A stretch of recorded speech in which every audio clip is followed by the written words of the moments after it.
Alam mo kayo eh. Ha? Yun. Kay, ano? Kay Ronel.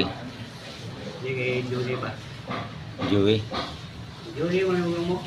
Ay, Juni. Oo. Oh. Puta yung tatay niya, nahulihan na siya buong. Kaya? Oo, doon sa probinsya, hinuli ng SWAT. Oh. Oo. Pulong. Kaya umalis yun doon sa probinsya. Kasi nadadamay siya. Nag-away sila ng tatay niya. Ilan nga sa akin. Dalawa kapatid niya. Oo, pati kapatid niya, adik din. Buti nakuha ko yan doon sa probinsya eh. Ikinumbinsi ko talaga na umuwi na lang talaga kayo dito. Kasi delikadong buhay mo dyan.